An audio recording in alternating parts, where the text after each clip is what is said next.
तुण्डे ताण्डविनी रतिं वितनुते। तुण्डे ताण्डविनी रतिं वितनुते। तुण्डावलीलाब्धये कर्णक्रोडकदम्बिनी घटयते। कर्णार्बुदेभ्यः स्पृहाम् चेतः प्राङ्गणसङ्गिनी विजयते।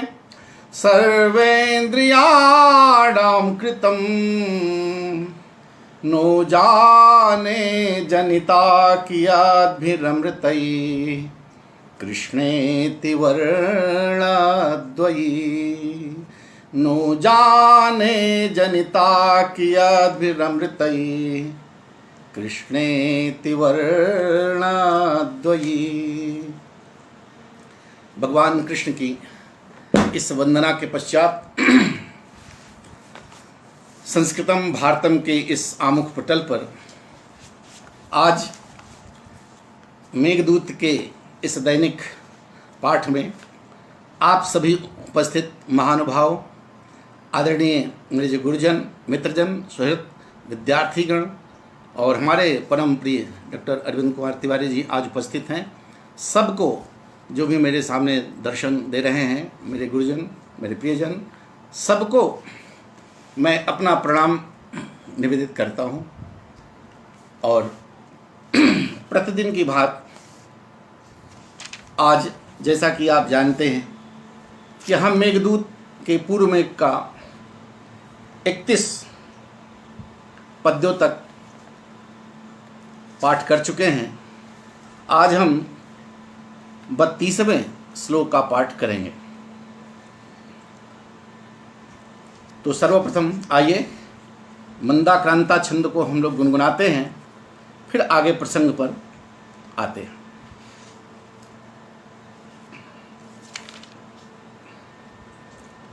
विगत दिन हम प्राप्यावंतिम उदयन कथा को एक प्रसंग चल ही रहा था, तो उसी प्रसंग पर फिर आगे बढ़ना है।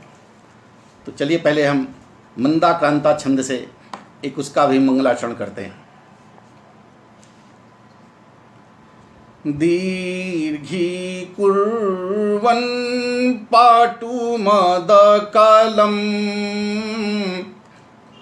कूजितं सारसानाम्। दीर्घी कुर्वन् पाटुमदकलं कूजितं सारसानाम्। प्रत्युषेषु स्फुटितकमला मोदुमैत्री कषायः।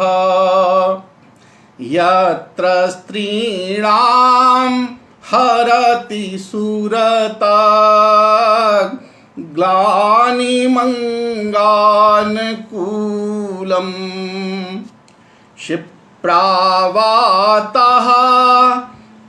क्षिप्रावातः प्रियतम इव प्रार्थना चाटुकारः।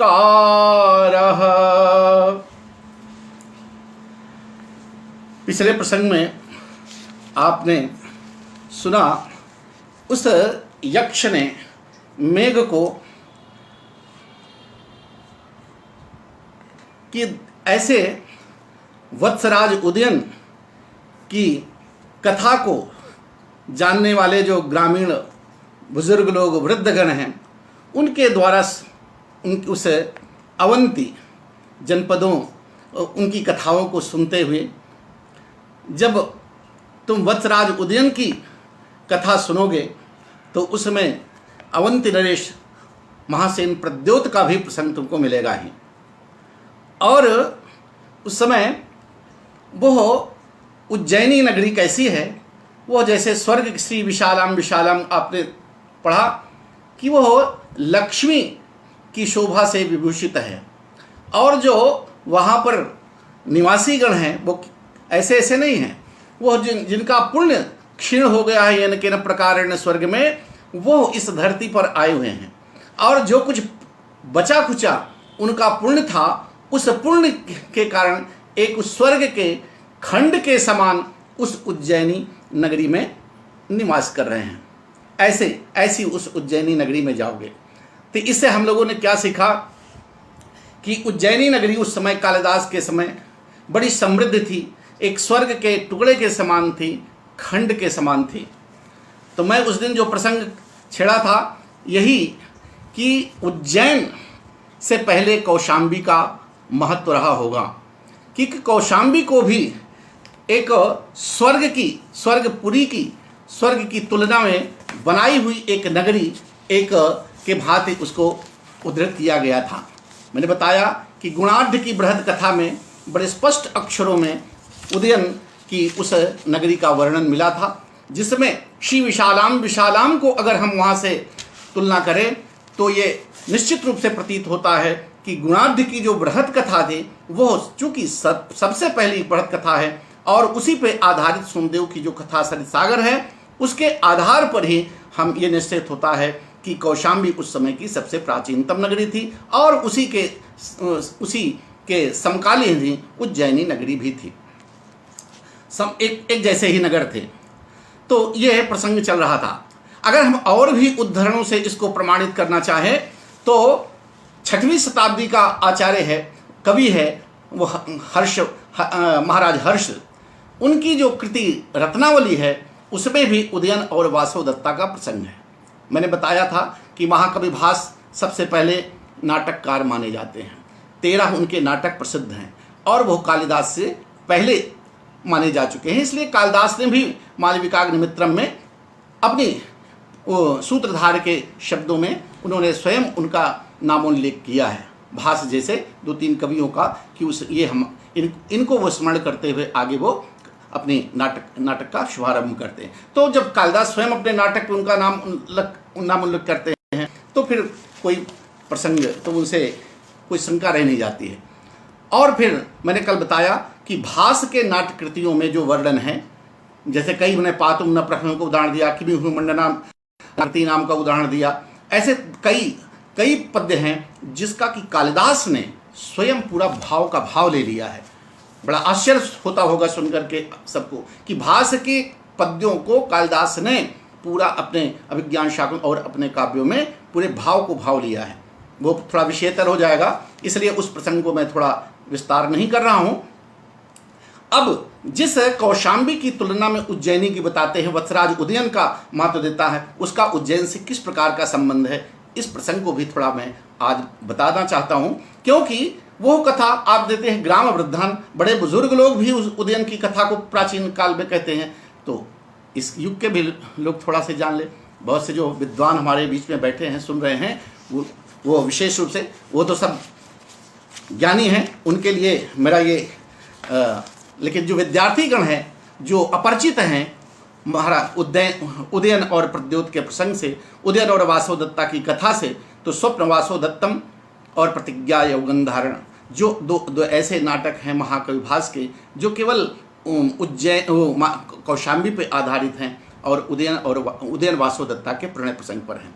उसी को लक्ष्य कर, उसी को आधार बना के आगे दुष्यंत और शकुंतला के प्रेम को भी महाकवि कालिदास ने लिया है, ये इसमें कोई संदेह नहीं है। क्योंकि उदयन और वासवदत्ता की जो प्रणय कथा थी वो बहुत पहले से, ये दुष्यंत और शकुंतला की कथा से पहले चर्चित थी। वो भी महाभारत की कथा से जुड़ी हुई है और फिर भास तो रामायण और महाभारत के बाद का ही कभी उसको मानना चाहिए। तो मित्रों, एक कौशाम्बी की जो गरिमा थी केवल कथा सरित सागर या गुणाढ़ की बृहद कथा से नहीं, 6वीं शताब्दी जो बौद्ध जो गौतम बुद्ध का भी समय माना जाता है, महाराज हर्ष का जो काल माना जाता है, उस समय रत्नावली नाटिका जो हम लोग पढ़ते हैं उसकी नांदी में आप देखिए पूरा कौशाम्बी का आपको आगे 2-3 पद्यों में मिलेगा। एक पद्य मैं उद्धृत करना चाहता हूँ जो सिर्फ कौशाम्बी की समृद्धि को बताता है। कौशाम्बी नगरी उस समय कैसी थी वह एकदम सोने चांदी से पुती हुई नगरी की भांति थी। कल मैंने बताया कि वो स्वर्ग की तुलना में एक नगरी बनाई गई थी। उसी का उदाहरण उज्जैन कालिदास भी करते हैं, श्री विशालाम विशालाम लक्ष्मी विलास वस्त्र।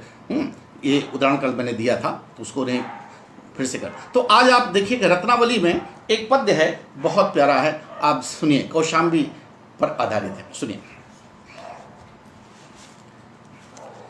कीर्णै पिष्टात कौघै, कीर्णै पिष्टात कौघै, कृतदिवसमुखै कुङ्कुमाक्षोदगौरै, हेमालङ्कारभाभिर्भरनमितशिखै, शेखरैः कैङ्किरातै, एषा वेशाभिलक्ष्य, एषा वेशाभिलक्षत स्वविभव विजिता, शेषवित्तेश कोशा, कौशाम्बी शातकुम्भत द्रवखचितजने, वैकपीता विभाति, कौशाम्बी शातकुम्भत द्रवखचितजने, वैकपीता विभाति। इस पद्य में आप सब विद्वान जन पढ़े हैं, इसमें कौशाम्बी का ही सिर्फ उसकी समृद्धि का वर्णन है, और वह सोने चांदी से पोती हुई एक नगरी की तरह जो है शुश्रूष। कौशाम्बी शातकुम्भ द्रव खचित जने वैक पीता विभाति, वो एकदम स्वर्णिम आभा के साथ विभूषित हुआ करती थी। वो कौशाम्बी नरेश का राजा कौन था? उदयन, वत्सराज उदयन। थोड़ा सी उसकी भी कथा को जो हमारे बुजुर्ग लोग सुनाया करते थे, आज उसको भी थोड़ा सा सुन ले तो मैं आगे बढ़ता हूँ। बहुत सरस प्रसंग है। उदयन की कहानी मैंने कल बताया कि उदयन जो है ये है पांडु, ये चंद्रवंशी नरेश था, और अर्जुन के पुत्र अभिमन्यु हुए, अभिमन्यु के पुत्र परीक्षित हुए, परीक्षित के पुत्र जन्मेजय हुए, जन्मेजय के पुत्र शतानीक हुए। अब देखिए यहाँ से शतानीक से इनका प्रसंग आता है। शतानीक, शतानीक के पुत्र सहस्रानीक, सहस्रानीक के पुत्र उदयन। कहते हैं जब हस्तिनापुर इनकी जो राजधानी थी पांडवों की, जब वो गंगा में प्रवाहित हो गई, तो यहाँ पर कौशाम्बी में वाल्मीकि रामायण का अगर उल्लेख लें तो उसमें बहुत स्पष्ट कहा गया है बालकांड में कि कुशाम्बस्तु महातेजाः कौशाम्बी मकरोत्पुरीं। एक कुश के ऋषि थे, वो लवकुश के कुश नहीं, भाइयों में नहीं, वो बालकांड में वर्णन है कि कुशाम्बस्तु महातेजाः कौशाम्बी मकरोत्पुरीं। कुश नाम के ऋषि थे, उनके 4 पुत्र थे, और चारों पुत्र ने अपने नाम पर एक अलग नगर की स्थापना किया था। तो उसमें से एक जो पुत्र कुशाम्ब नाम का था, एक तो वो प्रसंग आता है कुशाम्बस्तु महातेजाः कौशाम्बी मकरोत्पुरीं, ये वाल्मीकि रामायण का उल्लेख है। फिर महाभारत में, वत्स पुराण में, श्रीमद् भागवत में ये भी इस तरह के बहुत वर्णन है। कई कुशाम्बों का नाम आता है। महाभारत में उपरिचर वसु, उपरिचर वसु जिसके वंशज महर्षि वेदव्यास हैं, इसकी कथा बहुत अच्छी है। मैंने कौशाम्बी में वेदव्यास के जन्म को लेकर एक बहुत विद्वानों के बीच में ये प्रसंग रखा है। आप, मैं बताता नहीं हूँ, यहाँ पर छेड़ता नहीं हूँ, आप जो भी विद्वज्जन यहाँ पर बैठे हैं, व्यास के जन्म को लेकर आज तक कहीं भी कोई भी स्थल निर्धारित नहीं हुआ है। और जो हमारे पंडित विद्वज्जन यहाँ पर हैं, वो महाभारत घर में जाके देखें, और उपरिचर्य का वृत्तांत जिसमें महर्षि वेदव्यास की जन्म कथा है, उसको जाकर के पढ़ें। और पढ़ने के बाद उपरिचर जो वसु है उसकी कथा पढ़े, कैसे कैसे वो उपरिचर, तो उपरिचर का एक पुत्र उसमें भी है। इसी तरह का 4 महाभारत का उल्लेख है कि उपरिचर के भी 4 पुत्र थे, और उसमें एक पुत्र जो कुशाम्ब नाम का है, उसने कौशाम्बी की स्थापना किया। और उसी उपरिचर के वंश में, उपरिचर के वृत्तांत में आप देखेंगे कि एक पर्वत को उसने जो एक जो नदी सुक्तिमती नदी नाम की है, एक पर्वत वहाँ पर हमारे कौशाम्बी में एक पभोसा का पहाड़ है, प्रभास गिरी है, तो वो 2 भागों में आज भी विभक्त है, जमुना तट पर है, एक द्वीप के रूप में रहा है। तो जब किसी द्वीप में व्यास जी का जो जन्म था, आज वहाँ पर प्रत्यक्ष देखा जा सकता है, कोई भी जाके देख सकता है। मैं तो वहाँ का सारा शोध कर चुका हूँ। तो वहाँ पर जो है ऊपर चढ़ के, फिर ऊपर चढ़ देखते हैं कि उधर से वो अब वो थोड़ा वेद व्यास का उल्लेख होना, वो पूरा प्रसंग कौशाम्बी से संबद्ध है। मैं यहाँ पर उदयन की बात कर रहा था कि महाराज उदयन, अब यहाँ पर जो उदयन के वंशज थे उसमें जो प्रमुख थे, मतलब हस्तिनापुर के बाद जब कौशाम्बी पांडवों की राजधानी आई तो वहाँ एक सबसे पहले शतानीक इनके जो एक तरह से उदयन के बाबा लगेंगे, बाबा कहिए दादा आज के ज़माने में, तो वो उनके शतानीक। और देखिए पहले जो राजागण होते थे, ये चक्रवर्ती नरेश होते थे, इनका देवताओं के साथ बड़ा स्पष्ट संबंध होता था, ये एक दूसरे की सहायता आते जाते थे। तो कहा जाता है कि शतानीक एक इंद्र असुरों से युद्ध जब छिड़ा तो इंद्र की सहायता के लिए वो स्वर्ग में उनको मातल के साथ बुलाया गया। शतानीक गए वहाँ युद्ध में असुरों के साथ युद्ध करते हुए मारे गए।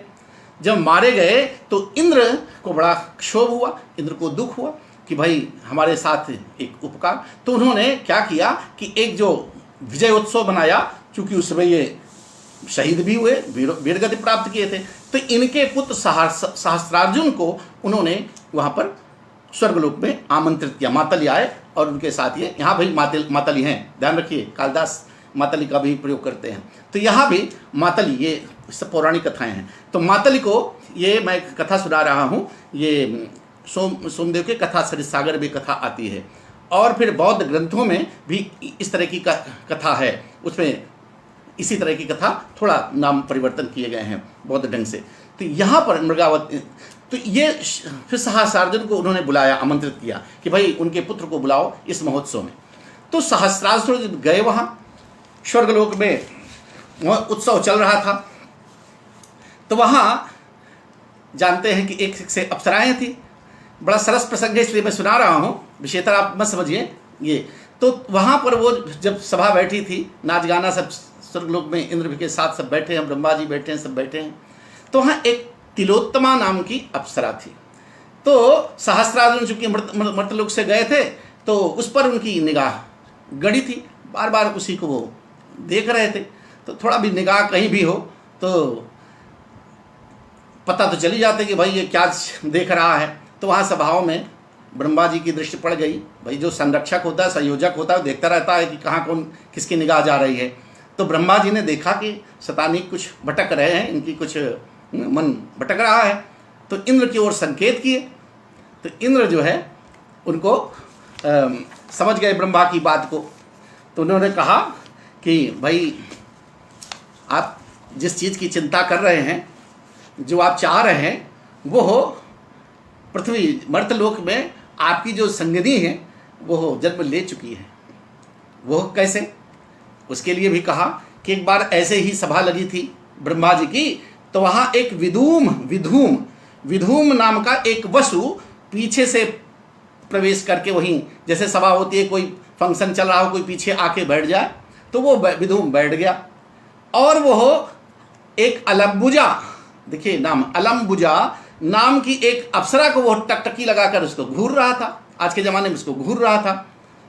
तो अलम्बुजा की जो है, अलम्बुजा भी उसके प्रति आकर्षित हो रही थी। तो ये सारी घटनाएं ब्रह्मा जी देख रहे थे। तो ब्रह्मा जी ने इंद्र को जब संकेत किया तो इंद्र ने उनको जो है ये उसके प्रति उनको शाप दिया कि जाओ तुम जो है मर्तलोक में, अब दोनों यहाँ जो आंख बिछौनी कर रहे हो, जाओ तुम, अब मर्तलोक दोनों को मैं भेज रहा हूँ वसु के रूप में। अब जो अभी तक स्वर्ग का लोग आनंद ले रहे थे और यहाँ भी तुम्हारी तृप्ति नहीं हो रही, तो जाओ मर्तलोक में आनंद लो। तो मर्तलोक में उनको भेज दिया। तो विधूम जो था, कहा वो विधूम के रूप में तो तुम हो, यानी सहस्त्रार्जुन, तो तुम तो यहाँ आए हो मेरे दरबार में, सहस्त्रार्जुन के रूप में तुम हो। और जो अलम्बुजा नाम की अप्सरा थी, वो अयोध्या में कृतवर्मा नाम के जो राजा थे, उनके कृतवर्मा नाम की पुत्री के रूप में वहाँ जन्म ले चुकी है अयोध्या में। जब ये कथा सुना तो भैया उसको तो स्वर्ग की अप्सरा मिल रही है और मर्तलोक में तो वही राजा सहस्त्रार्जुन था। अब उसका मन, अब उस तिलोत्तमा, देखिए यहाँ पर तिलोत्तमा जिसको घूर रहा था वो, है, तो तिलोत्तमा की ओर से उसको विमुख हो गया।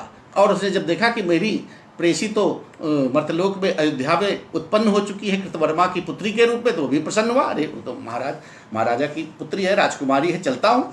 बस भैया वो एकदम उसी के पीछे एकदम सब कुछ सारी खुशी छोड़ करके मातल के साथ जब मर्तलोक में आने लगा, तो तिलोत्तमा जो उसके जो वहाँ पर ताक झांक जिससे कर रहा था, वो उसको रोकना चाहिए कि बेटा अभी तक जो है तुम तो मेरी ओर घूम रहे थे, और अब जो है थोड़ा से जब दूसरा हुआ तो तुम चल दिए। तो उसको बड़ा बुरा लगा, और उस तिलोत्तमा ने उसको शाप दिया सहस्त्रार्जुन को कि तुम जाओ जिस मर्द उस अलम जिसके पीछे तुम परेशान हो रहे हो, अब दीवाने हो गए, मैं अभी तक तो मुझे टकटकी लगा कर देख रहे हो, जाओ मर्तलोक में तुमको उससे साथ तो होगा, लेकिन उसके साथ तुम्हारा 14 वर्ष का वियोग होगा। देखिए ये हमारी कथाएं कहाँ से 14 वर्ष का उसको भी हुआ, राम को भी हुआ। ये सारे प्रसंग कहाँ किससे जो है भावानुभूत हैं। तो ये उसको 14 वर्ष ये साफ दे दिया तिलोत्तमा ने।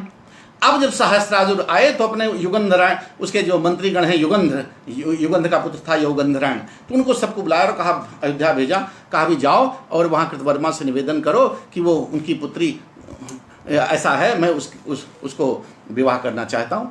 भाई राजा था, वो भी शासन, वो भी जब संदेश सुना वो भी प्रसन्न हो गया, तो उसको भी उत्साह, वहाँ पर उसके स्वागत में तमाम दूत के भी मनोरंजन किए गए, और फिर सहस्त्रार्जुन का उसके साथ विवाह हो जाता है। तो जब विवाह हुआ, अब सहस्त्रार्जुन और अमुजा के वो जो है बहुत दिन संतान नहीं हो रही थी, तो एक दिन वो घूमते घूमते शांडिल ऋषि जी के पास पहुँचे, तो उन्होंने अपना प्रसाद मिला करके उनको दिया कि इसको तुम खाओ और तुम्हारे संतान हो जाएगी। तो उधर मंत्रियों के भी युगंधरायण जो उनका मंत्री था सहस्रार्जुन का, उसका पुत्र युगंधरायण हुआ। रुमणवान का पुत्र एक हुआ, उसके भी पुत्र हुआ सुप्रतीक नाम का जो मंत्री था, उसको रुमणवान नाम का। ये सब आप सुप्रवासो दत्तम में पढ़ रहे हैं, ये जो मंत्रीगण हुए। तो अच्छा, सबके पुत्र हुआ, तो सहस्त्रार्जुन का भी पुत्र इनकी पत्नी वो गर्भवती हुई। जब गर्भवती हुई तो एक दिन बैठे थे अपना बढ़िया लान में, उपवन उद्यान में, तो रानी बैठी हुई है, तो उसको दोहद हुई।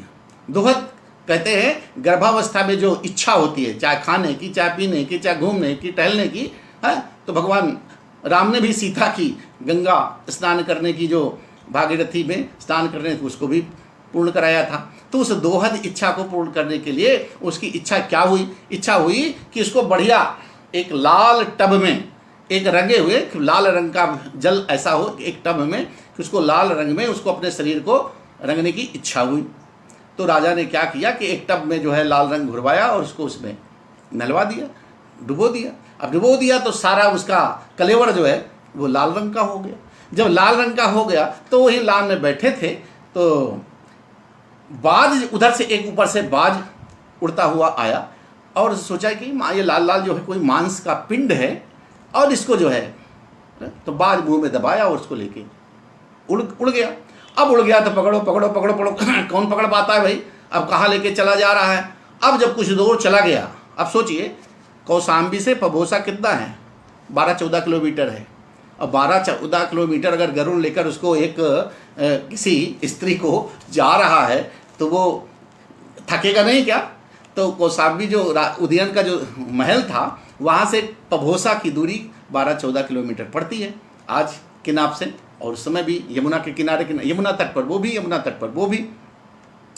तो वो जो है ले जा रहा था, और जब पबोसा के पास पहुँचा होगा तो उसको लगा कि यार ये तो कोई स्त्री है और ये पुरुष जीव है, इसको छोड़ दिया। उसने अपना छोड़ दिया। अब जब छोड़ दिया वहाँ पर, तो वो भी बेचारी जब देखी, अरे मैं तो अब अनाथ हो गई, अब मुझे तो मैं क्या करूँ? उसने अपने को आत्महत्या करने के लिए सोचा। फिर आत्महत्या करने के लिए जब जैसे उतावली हुई, तो वहाँ पर एक ऋषि कुमार वहाँ पर घूम रहा था, और ऋषि कुमार ने देखा कि अरे ये तो गर्भवती है और इसकी रक्षा करना चाहिए। तो वो कुमार जो है, मुनि कुमार, उसको अपने साथ ले जा करके, और वहीं पर जमदग्नि का आश्रम था। अब देखिए ये सारे पौराणिक आख्यान मैंने शोध किए हैं कि जमदग्नि का आश्रम वहीं था, और ये कथा अम्बोपाख्यान में भी मिलती है कि परशुराम से अम्बा से यहाँ भेंट भी हुई थी, क्योंकि अम्बा तो यहीं तपस्या कर रही थी जमुना तट पे द्वावा वत्स देश की भूमि में। तो ये प्रसंग मेरे पास प्रमाण है, कहाँ कहाँ से सिद्ध हो रहे हैं। तो जमदग्नि का आश्रम का ऊपर ले गए वहाँ पर। तो वो जो आजकल जो पभोसा है वो उदयगिरि के रूप में उसको हम आज कह सकते हैं, उसका नाम उदयगिरि रहा होगा तत्कालीन नाम अगर देखें तो। जमदग्नि का आश्रम वहाँ था, तो वहाँ ले गए, उसकी सेवा शुश्रूषा हुई और उसको कहा कि अब तुम्हारा पुत्र यहीं होगा और यहीं पर तुमको ये पुत्र बहुत ही भाग्यशाली होगा, तो और ये चक्रवर्ती नरेश होगा और इसको यहाँ जन्म दो। वहाँ रहती नहीं और उस प्रकार से उनका उदयन का जन्म हुआ। उदयगिरि पर जन्म लेने के कारण, उस उदयगिरि पर्वत पर जन्म लेने के कारण जमदग्नि के द्वारा उनका नाम उदयन वहाँ पर रखा गया। ये कथा बहुत बढ़िया मिलती है, कथा सरित सागर। तो अब जब वहाँ पर रहने लगे, अब रहने राजा जो वो वहाँ पर बड़ा धीरे धीरे बच्चा वहाँ पड़ा, उसका उपनयन संस्कार किया और जितना ऋषि आश्रम में हो सकता था उस पुत्र के संस्कार संपन्न किए गए। तो राजा जो है वो राजकुमार के रूप में, अभी उसको भाई जमदग्नि ऋषि तो जान चुके थे, तो लेकिन अभी वो कुछ बता नहीं रहे हैं। उदयन एक दिन शिकार खेलने गए, तो वहाँ शिकार खेलने देखा कि एक शबर जो है वो एक अजगर को जो है पकड़ रहा है, उसका काम ही था सपेरा जैसा, तो वो अजगर को पकड़ रहा था। तो उसको दया आई कि ये सांप को क्यों मार रहा है, जीव हत्या क्यों कर रहा है।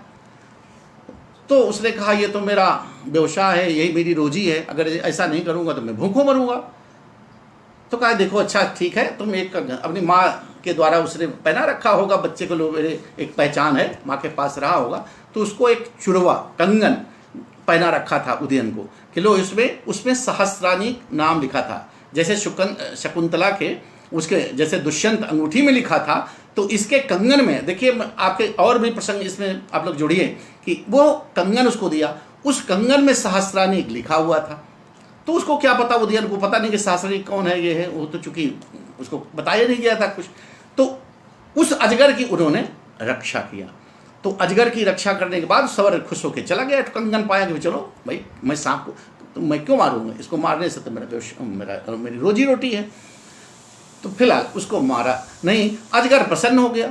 अब वो कोई सामान्य अजगर नहीं था, उसने कहा मैं वसुनेम नाम का वासुक नाग का बड़ा भाई हूँ और तुमने मेरी रक्षा किया है, इसलिए तुमको मैंने, उसने 2-3 उपहार दिया और उपहार में उसने क्या दिया जो बहुत ही फेमस थी, श्रुति सुख कहते हैं। जो उदयन वीणा बजाने का बहुत पारंगत था, उदयन का जो गुण था वो वीणा बजाने का अद्भुत उसके अंदर कला थी। घोषवती उस वीणा का नाम था, घोषवती वर्णन मिलता है सौनवासोदत्तम में। तो घोषवती नाम की वीणा उस अजगर ने दिया, कहा लो इसको जो है तुम वादन किया करना और तुम बहुत ही इसमें पारंगत होगे।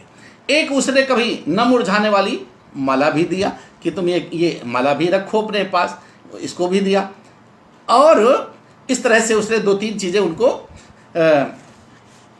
दिया उपहार में, और वो भाई अजगर भी चला गया। अब ये सब सामान उपहार ले करके जा करके जमदग्नि आश्रम में अपनी माता के पास उसने, उसकी माता का नाम मृगावती था। अच्छा, माता का नाम मृगावती था, वो जो कृतवर्मा की पुत्री जिससे विवाह किया, वो मृगावती के रूप में कृतवर्मा को अयोध्या नरेश की पुत्री, उसके साथ सहस्रानी का विवाह हुआ था। तो मृगावती को जब दिया कि ये आज मेरे साथ ये घटना हुई, इस तरह से मैंने तो कंगन उसको उतार कर दे दिया। अब माँ भी नहीं बताई कि कौन चिन्हारी थी मेरी, किससे मिली थी, तो उसने कुछ बताया नहीं, चुप रही। चलो बेटे ने जो किया कम से कम जान बचाए, एक रक्षा किया, उपकार काम करके आ रहा है, तो ठीक है भाई, चल दे दिया तो दे दिया। अब घटना क्या होती है, अब सबर जो है वो जैसे अंगूठी बेची जाती थी शकुंतला की, तो वो जा करके वो मार्केट में अपने बेच रहा था अंगूठी, वो कंगन बेच रहा था। तो सिपाहियों ने देखा कि ये कंगन में सहस्रार्जुन जो है लिखा हुआ, ये तो कौशाम्बी का नरेश है, ये कहाँ से पा गया भाई। तो वही जैसे मछुआरे को पकड़ करके राजा दुष्यंत के पास ले गए, वैसे उसको पकड़ करके सहस्रानी के पास ले गए कौशाम्बी। तो कौशाम्बी ले गए तो कहा कि ये तुमने कंगन कहाँ प्राप्त किया भाई। तो उसने बताया मैं तो सांप एक अजगर था, उसको मैं मारने के लिए जो है शिकार कर रहा था, और उधर से एक मुनि कुमार था और वो जो है इसको मना किया और उसने उतार करके कंगन मुझे दे दिया। तो कहा वो कहाँ रहता है बताओ, उसकी पता वता लिया, पता कहा कि वहाँ पर वो आश्रम है और वहाँ पर वो रह रहा है।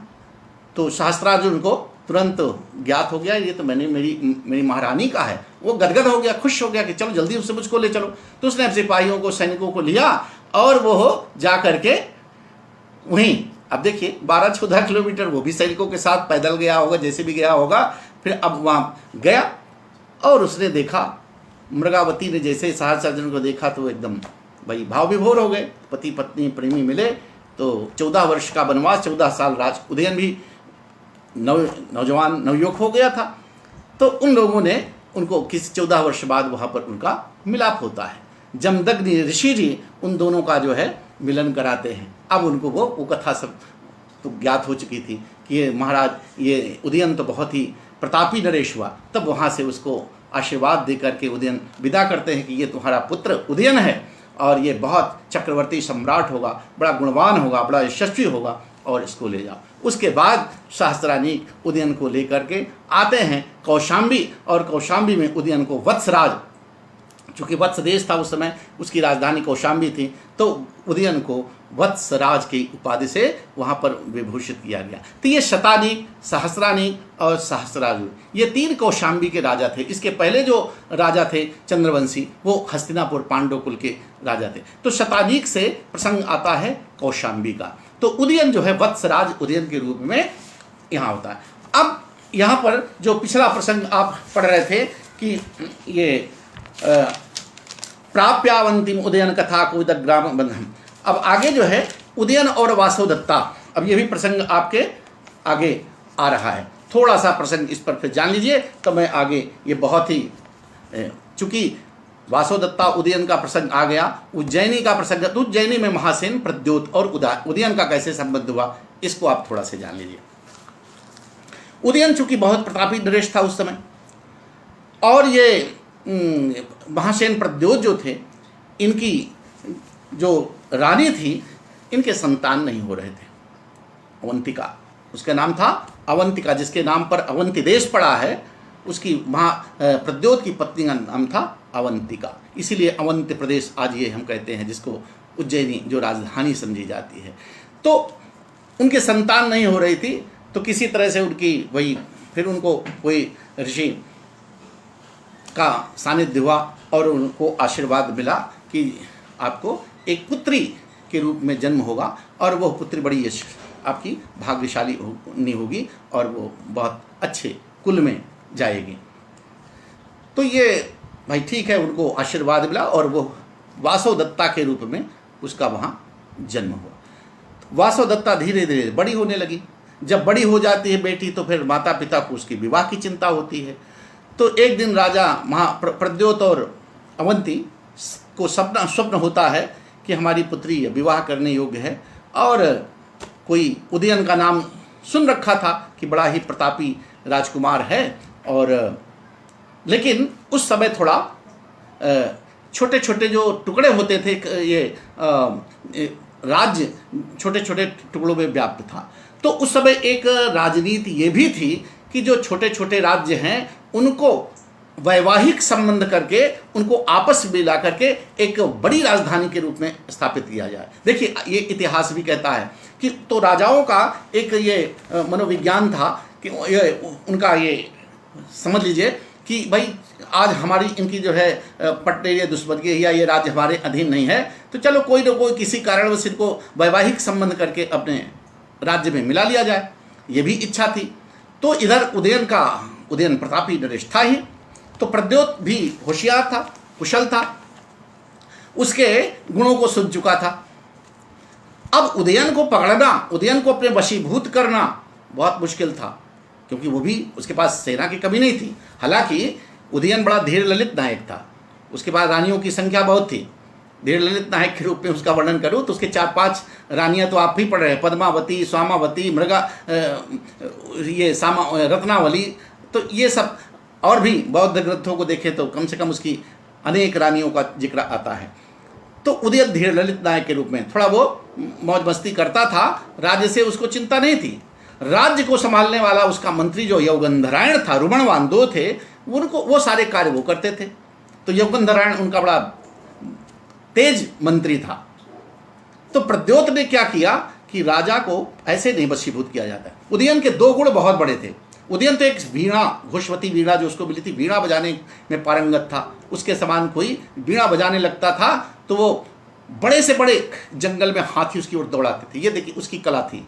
उदयन आज भी एक कौशाम्बी में जो किला बना है उस पर एक थोड़ा से बचा हिस्सा बताते हैं कि यहाँ जमुना तट पर जब उदयन खुश होता था तो यहाँ पर इसी टीले पर बैठ करके वीणा वादन करता था। और वीणा वादन करते समय वो बड़े से बड़े जितने भी हाथी हों वो उसके ऊपर वशीभूत हो जाते थे। ये उदयन की सबसे बड़ी कला थी, वीणा वादन की कला से हाथी उसके अधीन होते थे। तो ये गुण जो है प्रद्योत को मालूम हुआ। प्रद्योत के अभी ये प्रसंग आ रहा है इसलिए कथा मैं यही बता दे रहा हूं। प्रद्योत के यहाँ एक हाथी था, नलगिरी। नलगिरी नाम का एक हाथी था जो भी कथा में बताएंगे कि इसको पूर्व कथाओं को बताते हैं। तो नलगिरी नाम का हाथी था जो कि कभी उसका खूंटा उखाड़ करके भाग गया तो इधर उधर भटकता रहा और उसको किसी की हिम्मत नहीं पड़ी कि उसको फिर से पकड़ सके। तो ये राजा को, प्रद्योत को बताया गया कि सिर्फ एक ही आदमी है, एक ही व्यक्ति है जिसको ये हाथी इसके अधीन, उसमें संरक्षण में हो सकता है। तो कहा कि भाई उदयन है। तो कहा इसको कैसे बुलाया जाए, यहाँ इतना आसान नहीं है, राजा है, मैं तो उसके हूँ, मैं उसको ना आदेश दे सकता हूँ ना निवेदन कैसे करूँ। तो उसने एक छलपूर्वक कपट किया। अब देखिए स्वप्रवासोदत्त प्रतिज्ञा यौगंधरायण में आप कथा जो पढ़ते हैं वो यहाँ से शुरू होती है। उसने वो छल कपट से कहा कि कृत्रिम हाथी बनाया जाए, एक चमड़े का एक बड़ा विशाल हाथी उसी आकार का नलगिरी नाम का जो है बनाया गया। और कहा इसको जाकर के कौशाम्बी के किसी जंगल में दूर, आज उसको उस जंगल को भी दूसरे नाम से कहते हैं, तो उस जंगल में उसको छोड़ दिया गया। और उस चमड़े जो कृत्रिम हाथी था उसके भीतर कृत्रिम सैनिकों को बैठाया गया कि इसके भीतर सैनिक रहेंगे और जब उदयन इसको प्रयास करेगा पकड़ने का, मारने का, तो वो सारे सैनिक इसको अपहरण कर लेंगे। तो कहा ठीक है। अब वो हाथी, कृत्रिम हाथी बना करके जंगल में कौशाम्बी के पास लाया गया। अब राजा उदयन के पास संदेश आया कि भाई एक ऐसा हाथी आया है जो कि किसी की हिम्मत नहीं उसके पास जाने की। तो उदयन तो चैलेंज समझता था, करे कौन ऐसा हाथी है जो कि जिसको मैं नहीं अपने कंट्रोल में कर सकता।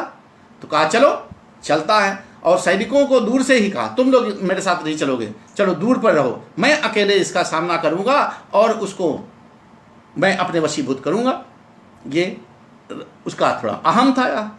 तो सैनिकों को भी जाने नहीं दिया अपने साथ, कहा तुम लोग यहीं रहो, उसको दूर ही रोक दिया और खुद आगे जंगल में बढ़ गया। खैर वीणा वादन अपना जैसा करता था किया। अब जब उसके समीप हो गया तो महासेन प्रद्योत का तो छल कपट था ही, सारे उसके कृत्रिम हाथी उस चमड़े के भीतर से फटाफट निकल आए। और निकल आए तो उसको उदयन को वहाँ से अपहरण कर लिए। अपहरण करके उसको उज्जैन ले गए। जब उज्जैनी उदयन को ले गए तो लेकिन देखिए कितना सम्मान था, उसकी प्रशंसा, उसको एक तरह से ब्याज से उसको अपने यहाँ बुलाए थे क्योंकि उसकी मन में तो चिंता थी बेटी की ब्याह की, लेकिन वो प्रकट नहीं किए। तो उदयन को जब वहाँ प्रद्योत के दरबार में ले जाया गया तो उन्होंने कहा इसको सारे सुख, राजसी सुख दिए। एक राजकुमार को जैसे सुख मिलना चाहिए राजा को उस तरह के सुख दिए जाएं। उन्होंने सारी राजसी व्यवस्था उदयन के लिए कराई दरबार में। और फिर उसके गुण को जानता था। कहा अच्छा तुम्हें ये मेरी वासोदत्ता बेटी है, इसको तुम वीणा सिखाओ, वीणा वादन ये भी इसकी इच्छा है तो तुम इसको सिखाया करो। धीरे धीरे भाई जानते हैं कि जब वासोदत्ता उसके पास वीणा वादन के लिए जाने लगी, अब वीणा वादन करते करते उसके गुणों से वो प्रभावित, वो भी सुन चुकी थी उसके गुण को। तो अब चूंकि राजा का देखिए स्वाभिमान था, प्रेम उसका प्रद्योत कहा कि मुझको अपहरण कर ले, छल कपट के लाया है, अगर युद्ध करता तो मैं मजा ले कि ये मुझको जीत करके लाता। तो वो भी जो है भीतर से उसका स्वाभिमान था। या और उधर उसकी माता चटपटा रही थी उदयन की, यौगंध नारायण सब चटपटा रहे थे। तो यौगंध नारायण नाटक में आप पढ़ते हैं कि उसने माँ के सामने शपथ लिया था कि अगर मैं उदयन वत्सराज उदयन को अगर मैं कौशाम्बी वापस न लाया तो वो शपथ लेता है, प्रतिज्ञा करता है उदयन की माँ के सामने। तो उदयन के भीतर भी स्वाभिमान था। तो उसने खैर सिखाते सिखाते सिखाते जब देखा कि ये तो बहुत अनुकूल हो गई है, तब दोनों की जैसा होता है कि प्रेम में कि चलो भाई अब तो हम लोग यहाँ नहीं रहना चाहिए। तो वो नलगिरी हाथी को तो उसने जो है कब्जा में कर ही लिया था। वो जो है उसको तो जाते ही उसको पहला काम था कि नलगिरी को भी पकड़ना था, उसको अनुकूल था तो उसको भी अनुकूल बना लिया था।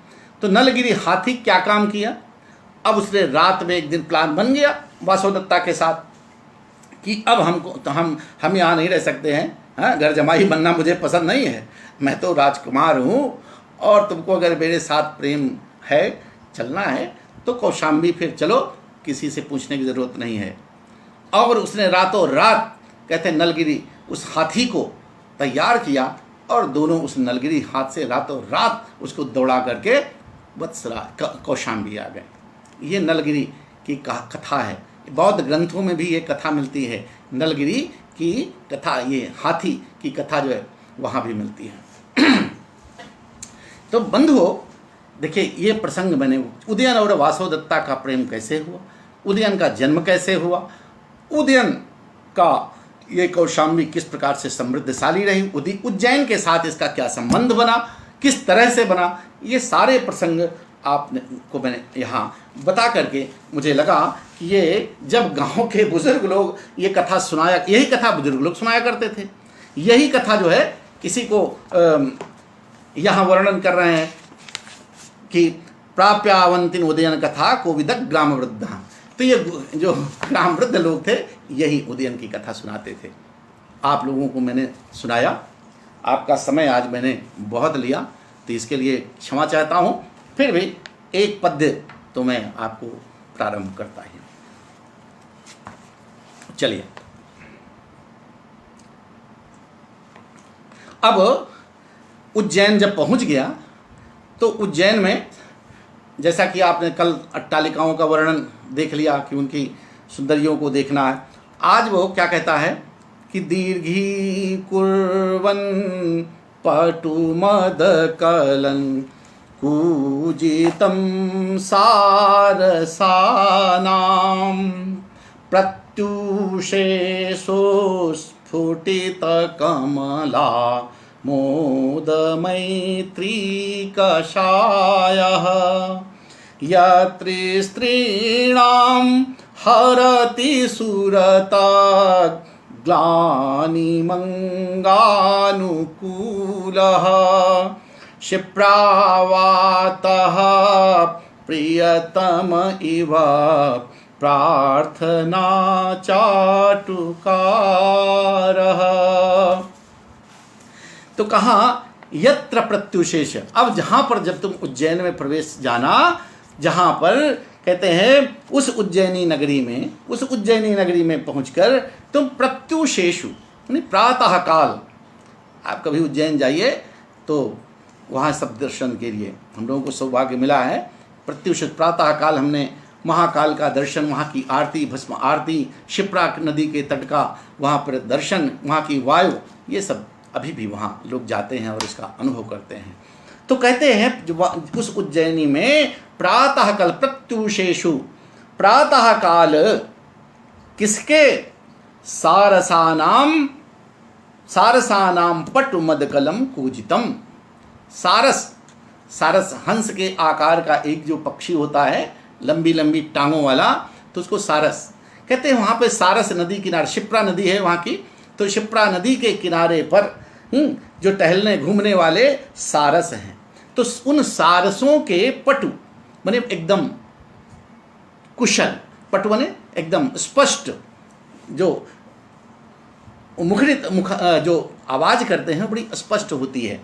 तो सारसों के स्पष्ट एकदम अपटु और मदकल और मदकलम कूजितम और मधुर कूजन को सुनकर, कहते हैं सारसों के स्पष्ट और मधुर कूजन को क्या करता, दीर्घी कुर्वन और उसको बढ़ाता हुआ। नहीं वो और कौन वायु का विशेषण है, कौन शिप्रा वाता, शिप्रा वायु, वो शिप्रा नदी के तट पर चलने वाली जो प्रातःकालीन वायु है वो किस तरह है, कहते हैं जहाँ पर प्रातःकाल सारसों की स्पष्ट एवं मधुर कूजन को बढ़ाता हुआ।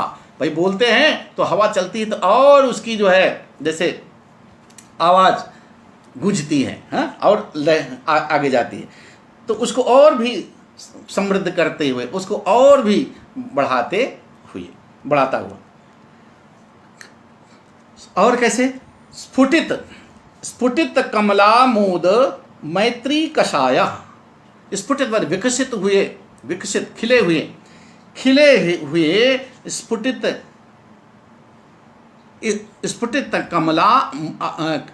कमल से आमोद, कमल के आमोद, कहते खिले हुए कमलों की और आमोद सुरभि से, उसकी सुगंध से, तो खिले हुए कमलों की सुगंध के संपर्क से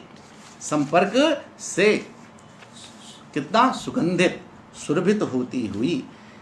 सुरभित होने वाली, खिले हुए कमलों की सुगंध के संपर्क से और भी सुरभित रहने वाली, और भी महकती हुई, सुरभित होती हुई, अंगानुकूलम, कहते अंग के अनुकूल, शरीर को अच्छी लगने वाली। जब प्रातः काल की हवा या सायंकाल हवा चलती है तो कहते वाह बहुत अच्छी लग रही है, बड़ा अच्छा, आइए 10 मिनट बैठ लेते हैं भाई। तो अंगानुकूलम यानी अंग को अनुकूल लगने वाली, शरीर को भाने वाली, शरीर को बड़ा सुख देने वाली, अंगों को अत्यंत सुख देने वाला। शिप्रावातु, कहते शिप्रा नदी के तट पर चलने वाली वायु, शिप्रा नदी के तट पर अंगानुकूल शिप्रवार्ता। आगे वाक्य है क्या, प्रार्थना चाटुकारा प्रियतम इव स्त्रीणाम सुरत ग्लानिम हरति। बहुत ही, कहते ये जो सुबह प्रातःकालीन वायु है, कहते हैं किसके तरह, एक कहती बड़ी प्रिय वाणी के साथ, प्रेम के प्रणय वचन के साथ, किस कहते याचना में, शब्द क्या है देखिए, प्रियतम इव प्रार्थना चाटुकारः, प्रियतम इव प्रार्थना चाटुकारः प्रियतम इव स्त्रीणाम सुरतः ग्लानिम हरति। कहते प्रार्थना चाटुकारः, कहते प्रार्थना करने में, चाटुकारी करने में, किसी चीज़ को याचना करने में, भैया हमको ये चाहिए, बड़ी चपलता के साथ, बड़ी चाटुकारी तो जानते हैं, बार बार किसी को मिलाना। तो कहते हैं वो किसकी तरह, याचना करने में, उससे निवेदन करने में, प्रार्थना करने में, प्रिय वचन बोलने में पारंगत, मीठे वचन बोलने में बोलने वाले में पारंगत, प्रियतम के साथ, प्रियतम की तरह, प्रियतम की भांति स्त्रीणाम। अब इसकी याचना कहते तो हमारे जितने टीकाकार हैं बड़े स्पष्ट ढंग से वर्णन किए इसका किए हैं, कहीं कोई इसमें तर्क नहीं कर रहे हैं कि याचना कैसे चाटुकारी करता है।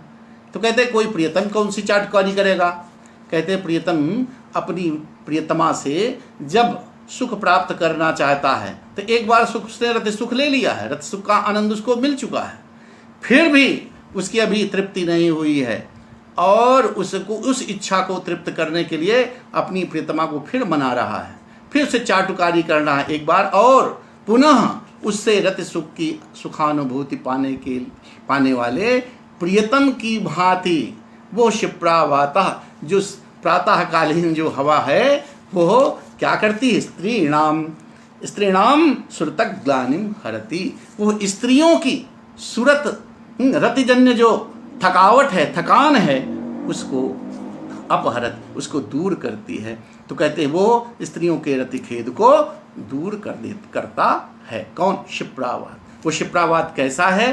कहते हैं कि रति सुख का दोबारा आनंद लेने की चाटुकारी करने वाले, मान मनौती करने वाले एक प्रियतम की भांति वो क्षिप्रावातु स्त्रियों के रतिजन्य सुरत से उत्पन्न हुए, रत क्रीड़ा से उत्पन्न हुए खेद को, नहीं थकान को दूर करता है।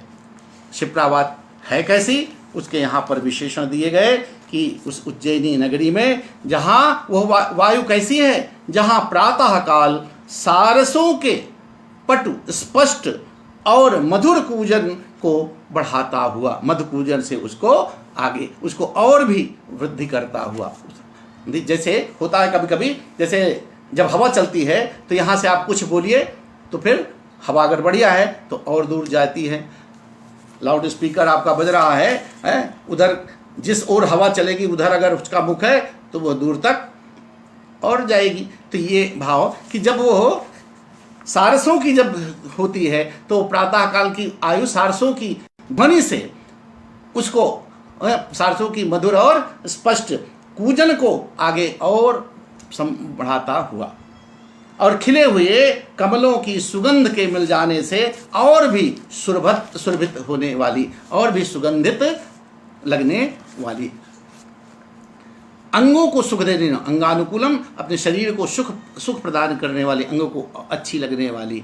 कौन? क्षिप्रा नदी की वायु, क्षिप्रा नदी से उठने वाली जो क्षिप्रा, बढ़िया ठंडी ठंडी जो शीतल वायु चलती है प्रातःकाल, तो वो क्षिप्रा नदी की वायु कहते हैं कि याचना में, प्रार्थना करने में, मीठे वचन बोलने वाले, मधुर चाटुकारी करने किसी स्त्री से पुनः, अपनी प्रियतमा से पुनः रति सुख प्राप्त करने की इच्छा रखने वाले, याचना करने वाले चाटुकार प्रियतम की भांति वो क्षिप्रा की वायु स्त्रीणाम, स्त्रियों के सुरतजन्य रत क्रीड़ा से उत्पन्न थकान को दूर किया करता है। ऐसी उज्जैन नगरी है। अब देखिए बंधु, अब इसमें कालिदास कई दिन से उज्जैन का जब वर्णन कर रहे हैं तो आप देख रहे हैं कि उज्जैन जब प्रवेश कराने के लिए कहते हैं कि भाई तुम जाओ, यहाँ से टेढ़ा मेढ़ा मार्ग होगा, तो दो नदियाँ मिलती हैं, दो नदियों के साथ उन्होंने उनको तृप्त करने का वर्णन किया। अब उज्जैन में अभी उनकी इच्छा तृप्त नहीं होती उज्जैन, अब कालिदास नदी को, पर्वत को, गुफा को, इस वायु को, आखिर ये सब किस बहाने से कह रहे हैं? कालिदास अगर कायदे से देखा जाए तो कालिदास स्वयं मेघ हैं, नदी रूपी कोई उनकी प्रियतमा है, और जो जिसकी तृप्ति के लिए और स्वयं अपनी तृप्ति पाने के लिए, देखिए कालिदास के जीवन में भी वो बहुत ही अधूरे रहे। विद्युत माँ की फटकार से उनका जीवन भी अधूरा रहा। काली की उपासना से कालिदास हुए वो ठीक है, तुलसी से तुलसीदास हुए वो ठीक हुए, लेकिन उनके विरह की जो वेदना थी वो कहीं ना कहीं से अतृप्त तो थे। तो मेघ को उन्होंने कहा, मेघ को ही कालिदास समझ करके, यहाँ के पाठ से बहुत विद्वानों उज्जैन का वर्णन इतना प्रेम से क्यों कर रहे हैं? तो उज्जैन के आसपास उनका जन्म भी रहा होगा। हो सकता है कहीं वो नदी के जहाँ टेढ़ी मेढ़ी नदी हो, ससुराल भी भेजने की बात कर रहे हो कि भाई चलो मेरी ससुराल वहाँ रही, या मेरा किसी को मायका रहा होगा, आते जाते रहे होंगे, उधर से कभी गुजरे होंगे तो वहाँ भी चले जाना। हो सकता है कि वहाँ उनकी प्रेम लीला, कभी प्रणय लीला हो, उसको भी याद कर रहे हो। तो देखिए कालिदास की चीज़ को मेघ जाने से क्या मिलेगा भाई? नदी कौन सा उसे निवेदन करेगी, लेकिन एक व्याज है। मेघदूत के माध्यम से कालिदास तो यहाँ श्रृंगार का जो वर्णन कर रहे हैं वो आप बीती बता रहे हैं, या किसी अपने प्रेमी की बात बता रहे हैं। तो नदी अब यहाँ स्पष्ट हो रहा है कि नदी कोई और नहीं, कोई प्रियतमा है। किसकी है? कालिदास की भी हो सकती है, और वो मेघ कहीं कोई और नहीं, कोई प्रियतम है, चाहे वो कालिदास ही क्यों न हो। फिर एक यहाँ पे शंका होती है, अब आज इसके अलावा कोई और पद नहीं होगा, लेकिन इसी प्रसंग में थोड़ा सा एक बात और कर लेते हैं। एक बात आप यहाँ पर विद्वान जन बैठे हैं, मैं बहुत ज्ञानी बन के नहीं बोल रहा हूँ, सामान्य जो जितना सब मैं कह सकता हूँ। आप देखिए हमारे यहाँ तमाम तरह की संप्रदाय हैं, तमाम तरह। एक गौड़ी संप्रदाय है, रूप गौड़ी संप्रदाय मैंने देखा राधा कृष्ण की भक्ति का है, और प्रणय लीला में राधा कृष्ण से कोई अच्छा उदाहरण नहीं हो सकता है। राधा और कृष्ण की जो प्रणय लीला, हमारे जो प्रेमी और प्रेमिका हैं वो किसी देव की पूजा करें या ना करें, लेकिन राधा कृष्ण को प्रेम पुजारी उन्हीं को मानते हैं कि ये हमारे प्रेम के देवता, प्रणय देवता यही हैं। तो देखिए गौड़ी संप्रदाय में या चैतन्य संप्रदाय भी उसका, चैतन्य संप्रदाय भी वही है। तो चैतन्य संप्रदाय में राधा कृष्ण की उपासना बड़ी महत्वपूर्ण मानी जाती है। और उस पर भक्ति रस का, चैतन्य के पहले भक्ति रस को भाव के रूप में हमारे आचार्यों ने, काव्य शास्त्रीय दृष्टि से अगर उसका हम आलोचन करते हैं तो भक्ति रस को हमारे काव्य शास्त्री आचार्यों ने कभी रस नहीं माना, उसको वो भाव के रूप में रतिर देवादि विषया, उसको देव विषयक रतिभाव के रूप में माने। लेकिन चैतन्य महाप्रभु के बाद चैतन्य महाप्रभु ने अपने शिष्यों को तैयार किया, और उन्हीं शिष्यों में एक बहुत ही प्रतिभाशाली शिष्य हुए आचार्य रूप गोस्वामी। 16वीं शताब्दी में इनका जन्म हुआ, और रूप गोस्वामी को इसी प्रयाग की धरती हमारे यहाँ 10 दिन उनको शिक्षा दीक्षित किया, और उन्होंने भक्ति रस का सांगोपांग निवेदन किया।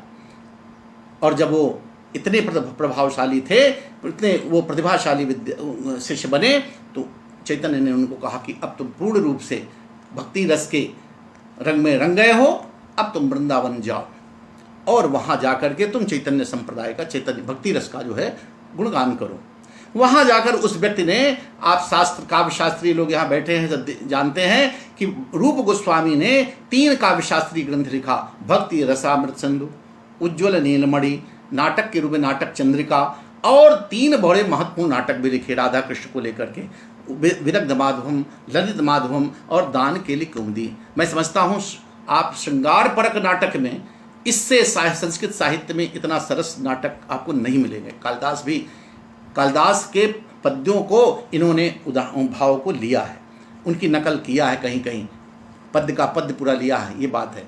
लेकिन जो कवि की प्रतिभा है वो आप देखेंगे, एक से मैं जो पद्य बीच बीच में आपको मंगलाचरण में या कहीं सुना रहा हूँ, वो रूप गोस्वामी के एक से ललित पद्य आपको मिलेंगे, भाव गंभीर वाले, और वो भक्ति रस प्रधान है, वो राधा कृष्ण की भक्ति से संबंधित है। तो उसमें है क्या, कालिदास देखिए प्रेम जो होता है, प्रेम अभी तो कालिदास ने बड़ी जो है चर्चा किया कि मेरी वहाँ पर अलकापुरी में एक पत्नी है, वो बेचारी तो चलो एक पत्नी है, ठीक है, वो तो मान रही है। यहाँ प्रियतम क्या कर रहा है, बाहर क्या कर रहा है, कोई जानता है क्या? परदेश गया है पति, तो अभी तो कालिदास, स्त्रियां भी संदेह करती हैं, अभी उसकी प्रियतमा भी उत्तर में एक दूसरे शंका करेगी, अरे तू अकेला पड़ा है, पता नहीं वहाँ वो क्या कर रहा होगा, कौन कौन से वो गुल खिला रहा होगा। तो इस तरह की जो लोक चर्चा है कालिदास भी अनुभव करते हैं, और उत्तर मेघदूत में अभी वो बताएंगे भी, कहेंगे कि भाई इस प्रकार की भी चर्चा उसके मन में, तमाम तरह की लोक शंकाएँ उसकी सखियाँ बैठती होंगी तो करती होंगी, वो सब कालिदास जान रहे हैं। तो यहाँ पर देखिए प्रेम की बात जब होती है तो प्रेम में परकीयात्व प्रेम को गौड़ी संप्रदाय में बड़ा महत्व दिया गया है कि राधा और कृष्ण का। देखिए अब मैं थोड़ा सा इसको लौकिक धरातल पर नहीं, अलौकिक धरातल को लेकर उन्होंने ये कहा कि जो परकीया प्रेम है उसमें जो श्रृंगार रस की अनुभूति होती है, जो मधुर रस की अनुभूति होती है, भक्ति रस में मधुर रस को ही श्रृंगार रस उन्होंने, जिसे हम श्रृंगार रस कहते हैं, रसराज कहते हैं, वो मधुर रस उसको उन्होंने माना और उसको श्रृंगार रस से अलग किया। अलग कैसे किया कि श्रृंगार रस से मधुर रस अलग कैसे है, तो उसमें उन्हें एक तर्क दिया कि श्रृंगार रस में 3 गुण होते हैं, सत्वगुण, रजोगुण और तमोगुण, तीनों की सत्ता होती है, लेकिन मधुर रस में केवल सत्व गुण प्रधान होता है।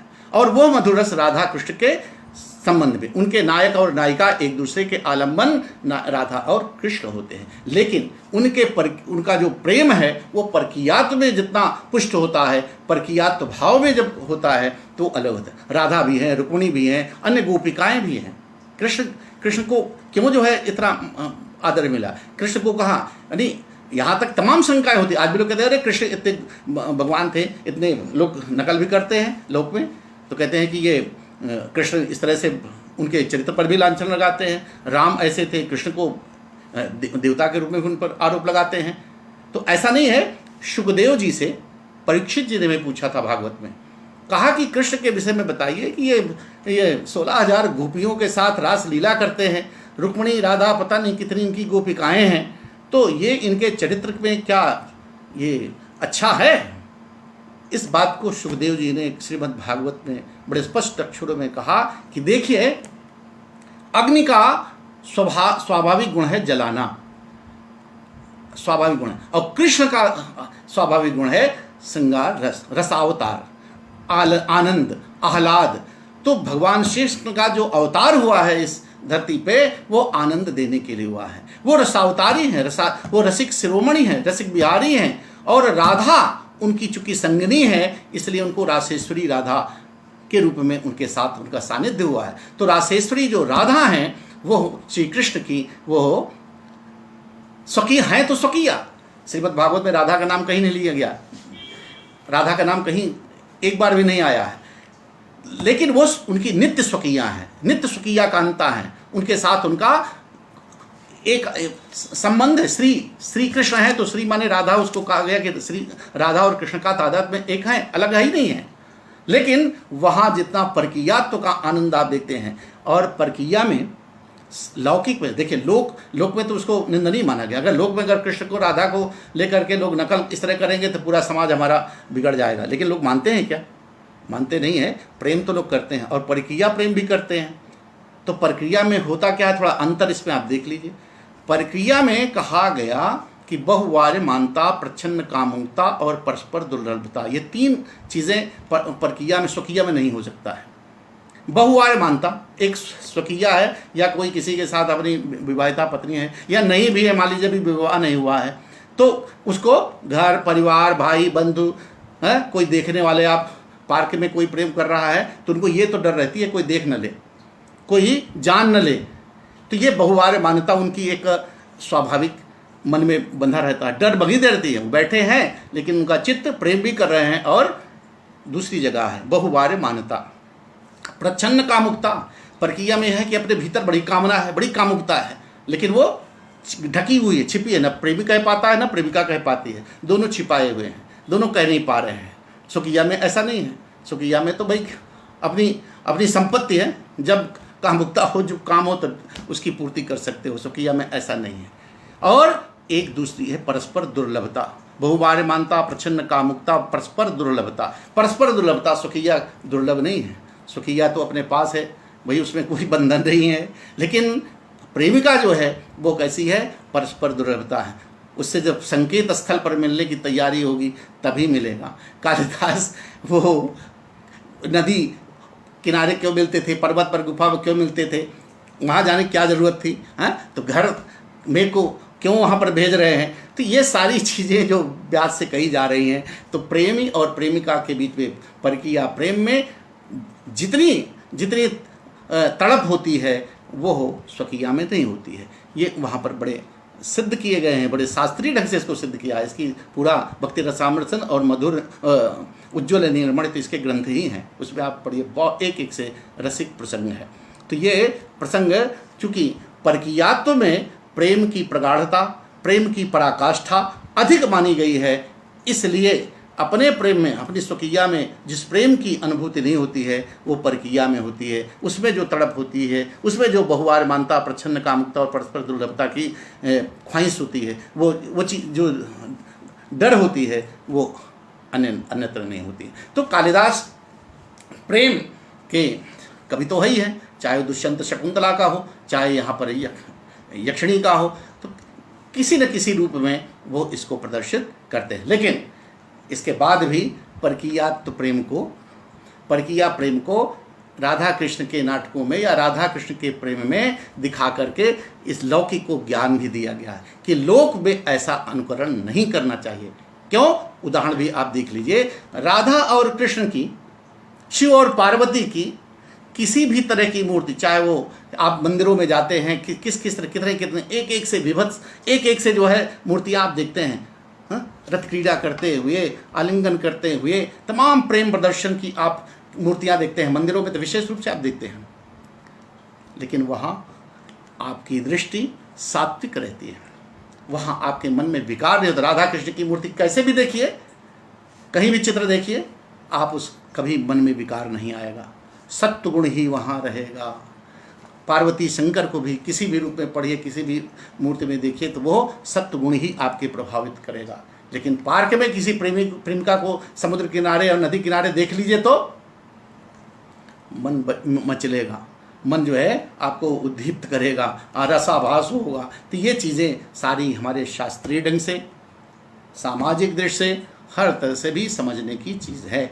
हमारे आचार्यों ने आनंद के लिए, श्रृंगार के लिए, प्रेमानुभूति के लिए बताए तो सब हैं, लेकिन अनुकरण करने के लिए मना किया कि जो मधुर रस है, परकीयात प्रेम में, प्रेम की पराकाष्ठा तो है, लेकिन यह अलौकिक नायक अगर उसमें उस दृष्टि से देखेंगे तो राधा कृष्ण की नकल अगर कोई लौकिक नायक करेगा तब फिर उसको हर मोड़ पे अपमानित होना पड़ेगा। ये बहुत स्पष्ट बात है, क्योंकि कृष्ण का जो अवतार है वो आनंद देने के, लोग को आनंद देने के लिए राधा और कृष्ण का अवतार है। वो दोनों एक दूसरे के शक्ति और शक्ति स्वरूपा हैं, वो उनकी वो स्वरूपा शक्ति हैं।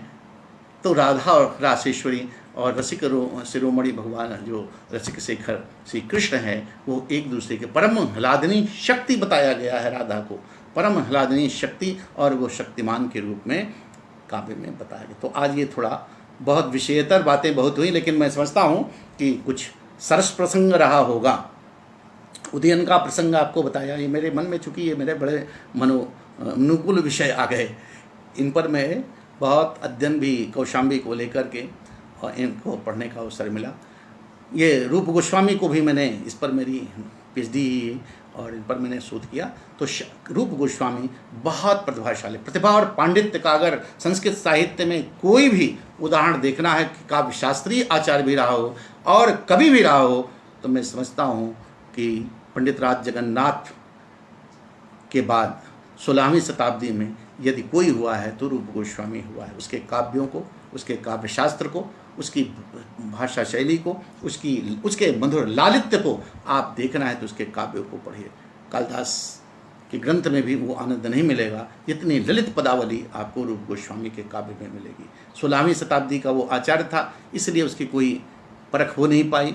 बड़े बड़े आचार्य अपने अपने मत को रखकर चले गए, और बेचारा जब वो भक्ति रस पर को स्थापित कर दिया कि भक्ति रस ही प्रमुख रस है, बाकी सब रस उसके गौण हैं, तो इस बात को स्वीकार करने के लिए आज कोई ऐसा आचार्य नहीं है। वो ही पुरानी लीर के वो दोहराते चले आ रहे हैं कि नहीं भक्ति भाव है, भक्ति भाव है।